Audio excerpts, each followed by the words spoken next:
Hello, everyone. This is the most magnificent bird, Beak, speaking to you today.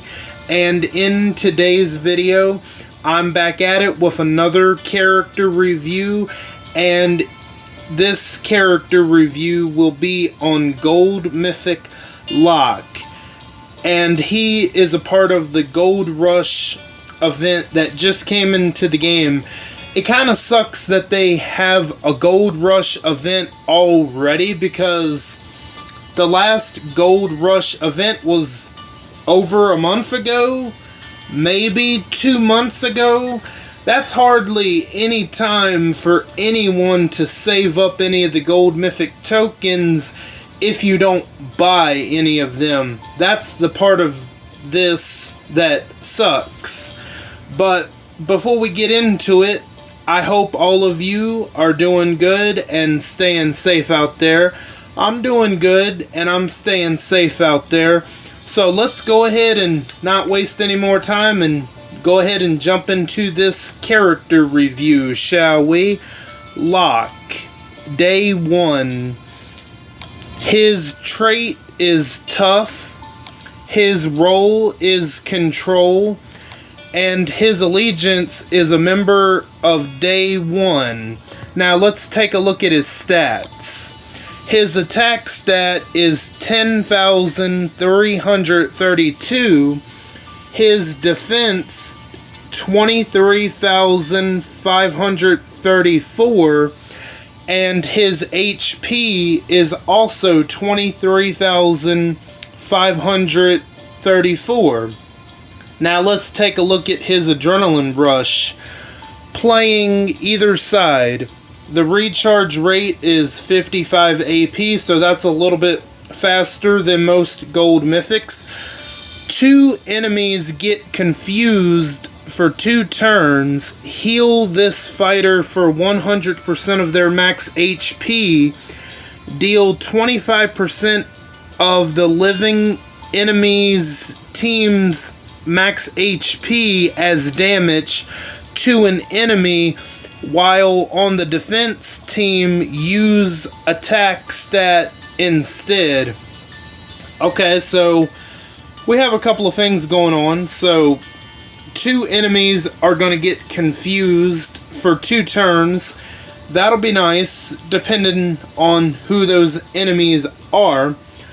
Plus, Locke, he will heal for 100% max HP only if he needs to be healed. If not, then he's not really going to get any HP. So there's a good side and a negative side to that. If he's already at max HP, then he obviously won't be healed. Plus, he's going to be dealing 25% of the living enemy team's max HP as damage to an enemy.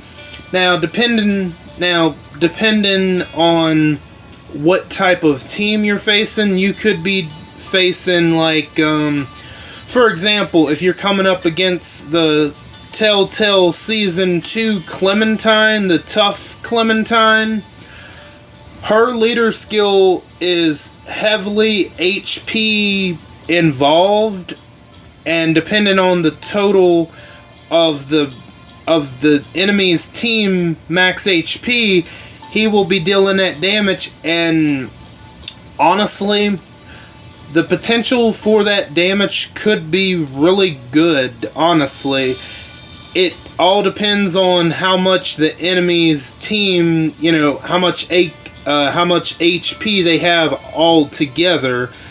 So the potential for that damage could be either really great or really mid. It all depends on the type of team you're facing. So that could either be good or bad. Plus, if he's on the defense team, he will use the attack stat instead of the max HP stat, which is kind of interesting. I would say probably to use Locke more so on defense, but The attack is the lowest stat, so I don't know. I'm not sure, but I mean, there's nothing overly complicated about the adrenaline rush, but nothing too bad, I don't think, either. I think it's somewhere in between. The potential of it could be very good, or it could be just alright. It all depends. So let's go ahead and take a look at the signature move, Potent Poison. The initial cooldown is turn 1. 1 turn for the cooldown. Number of uses unlimited. Attack an enemy for 300% damage. If that enemy had more current HP than this fighter, they get 20% infection for 2 turns, plus 20% for each 10,000 max HP they have. This fighter gets camouflage for the rest of combat. Okay, so he'll do one of two things. He'll either attack an enemy for 300% damage, which that part is already potentially is pretty good. I mean, it's not as high as it could be, but at least he's doing more damage than Jang is. So Locke has, I would say he probably has more attack potential than Jang himself actually does, because Locke is actually doing damage. It may be on the lower side of damage, but at least it's something, unlike Jang. So 300%, I mean, I guess ain't too terrible, but it could have been better, honestly. And if that enemy if that enemy had more current HP than Locke, they will get 20% infection for 2 turns, which honestly, that's not too bad, because infection, it's still pretty hard to clear, so dishing out infection to enemies is not a bad thing at all. Plus 20% for each 10,000 max HP they have. Man, that wow, that is absolutely, if that works the way that I'm thinking it does, oh man, infection all of a suddenly has potentially made a comeback. With how insane that sounds, not only would they get 20% infection for 2 turns already, but also plus 20% for each 10,000 max HP they have. Whew, I don't know how that, I'm kind of interested to see how that's gonna work out. But if the wording is correct on that, man, infection, at least with this tune, has definitely made a comeback. Plus, he will get camouflage for the rest of combat, which having camouflage is really nice, because you can bypass human shields. Taunting doesn't really affect him, and I think Confuse would also not be affected by that as well. So, there you go. Confuse, you never know when you're going to need to use it. So, yeah, Confuse is not a bad thing at all. Now, let's take a look at his mythic abilities. Precision. Enemy resistance are 40% lower against this fighter. I'm going to go ahead and say it. Precision, go ahead and level that one up, because you are definitely going to get the most out of this tune by leveling up precision. So, no need to really talk about precision all that much. Crew Helper. At the start of each wave, all teammates get 100% damage over time reduction for 3 turns. Okay, so only at the start of each wave, so I guess you could, like, say if you do get Locke, you could put him on any team, and obviously at the start of each wave, all your teammates is going to get 100% damage over time reduction for 3 turns. The only negative about it is, like, say if you're in CRW or Blitz War or Raids, if you're still in battle past 3 turns, then that's all you're going to get that for. And, you know, that's like the negative thing about it. Isn't damage over time reduction the same thing as, like, damage counter reduction? I think it's about the same thing. Maybe the wording is a little bit off. But it might be about the same thing. If it is the same thing, then yeah, Crew Helper, I would probably go ahead and level that one up, because that one is pretty good. But if you're on, like, road maps that have, like, 5 and 6 waves, this one is going to be more helpful there. Potentially, it would be helpful in raids, so yeah, I think it'll be a pretty helpful one for sure. No slow deaths. When this fighter performs their signature move, 100% chance a random teammate recovers from all penalties. So, okay, this one is kind of interesting.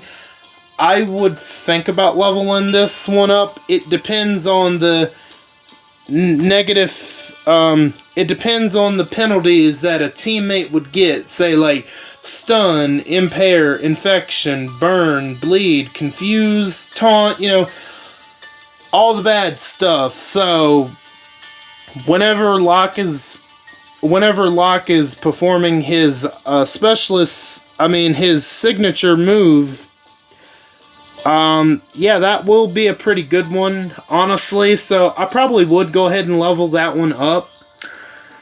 Prepare for living. When this fighter performs their specialist skill, 50% chance with equal odds that either this fighter or 2 other teammates get 40% Halo for 2 turns. Okay, so they will either get, let's see, 50% chance that equal... Okay, so it's a good chance that not only Locke, but also... Okay, so either one of 2 things is going to happen. Either Locke is going to get that Halo for 2 turns, or 2 other teammates instead would get that Halo for 2 turns. So it's kind of like, that one is kind of like going to the casino and gambling to see what happens. So if you like that gambling aspect, go ahead and level that one up. But if you're not a fan of that one, I think you could maybe get away with not leveling that one up, but maybe you would want to go ahead and level that one up anyway, just because you might be able to get the most out of him with that one. Prepare for living.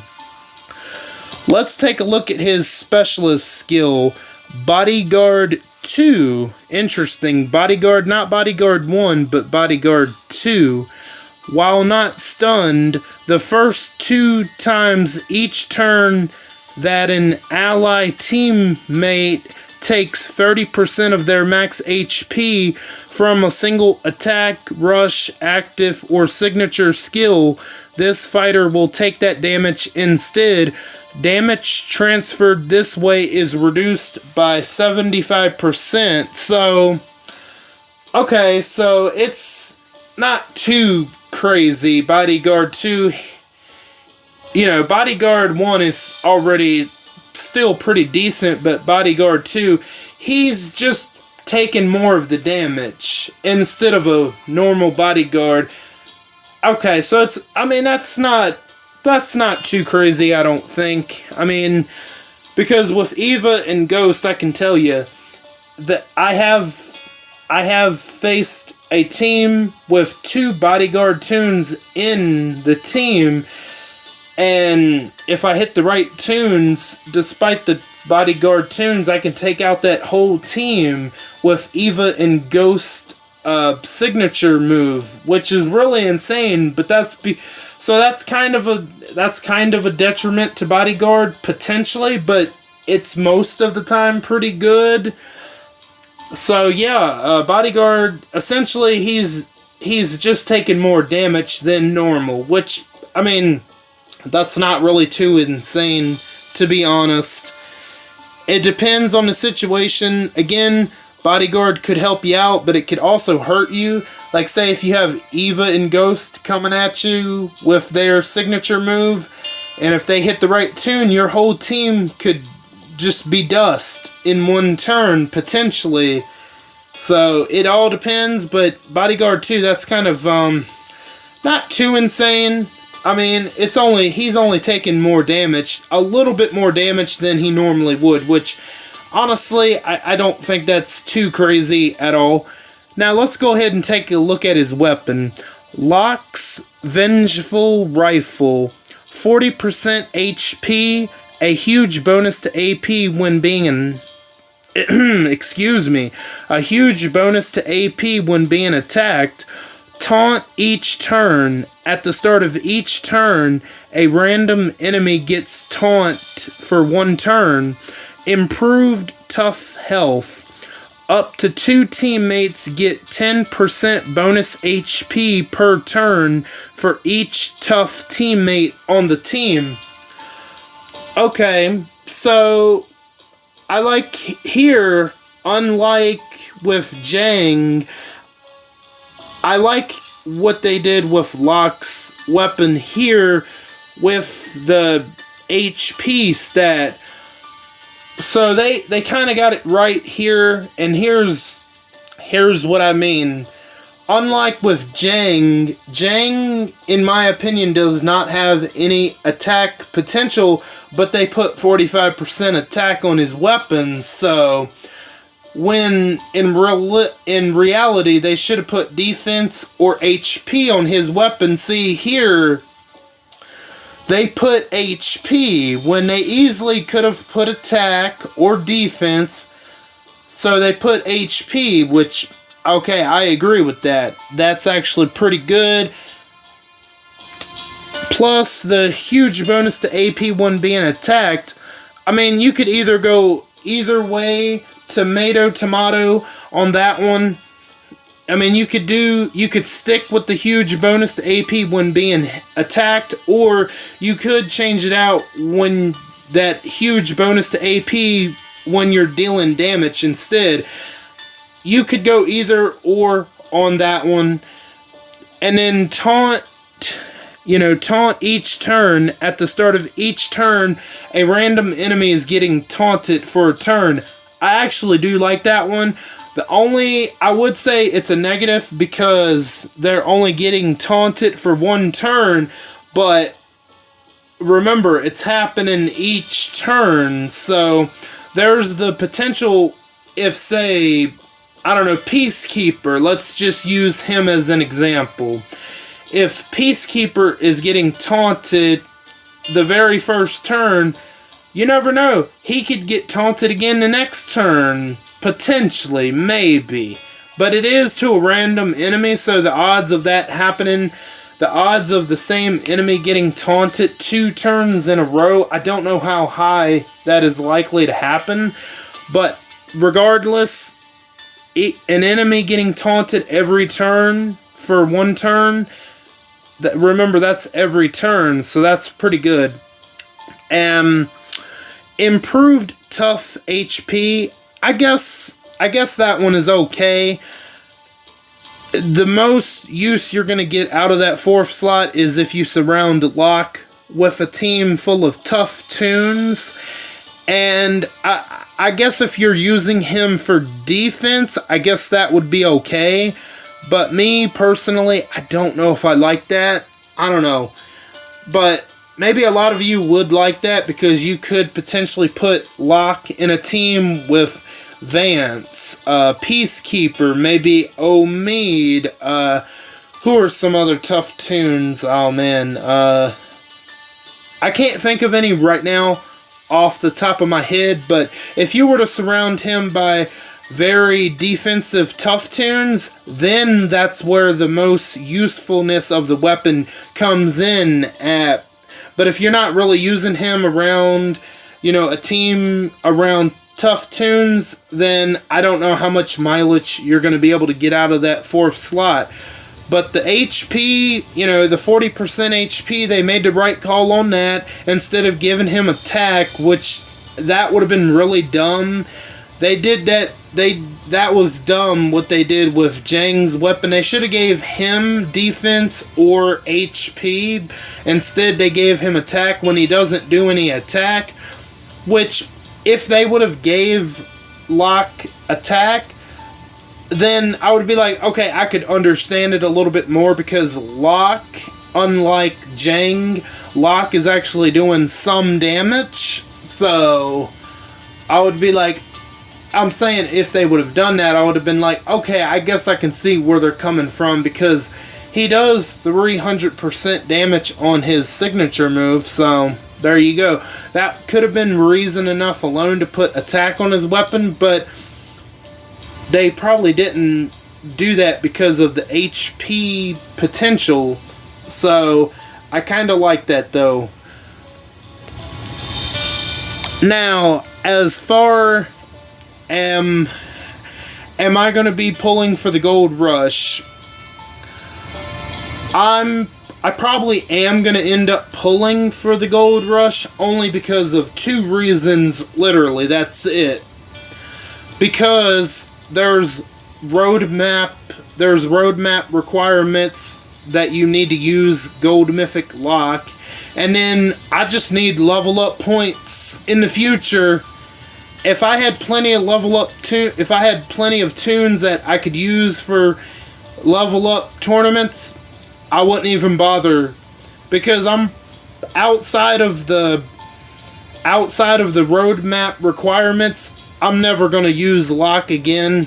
I mean, he's just not somebody that I personally like. I'm jumping up in joy for, right? I'm just not jumping up and down in joy of trying to get this character. Just, he doesn't interest me that much.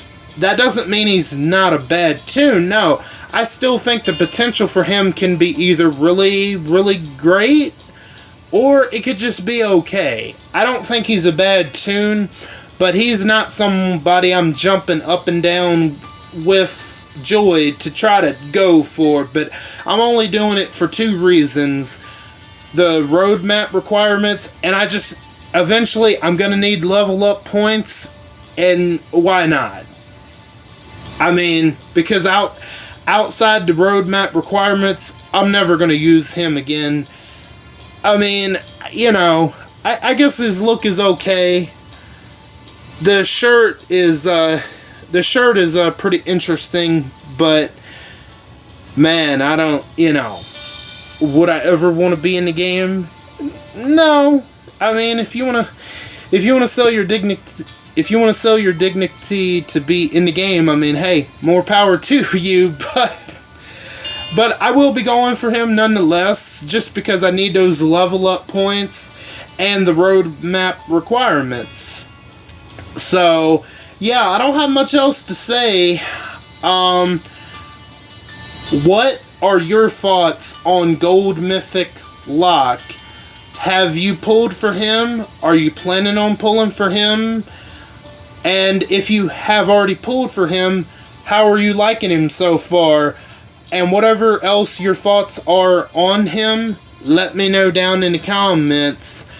And I am going to do a pull video for the Gold Rush, but I can't promise when that will be exactly. It probably won't be within the next couple of days. It could be a week or 2, honestly, before I get to it, just because I have other stuff at the fire right now that doesn't involve pulls, so I will definitely get to it while the Gold Rush is still happening, but I can't confirm an exact date on the pulls, but it will be happening nonetheless. I want to thank each and every one of you for stopping by and for your continued support or if you're new, welcome in for the first time. All of you are very awesome, and I thank you again. And don't forget to hit the bell and switch on all notifications so you know the second I upload to YouTube. I am Beak, and I'm gonna go fly away back to my nest. Until next time, bye guys.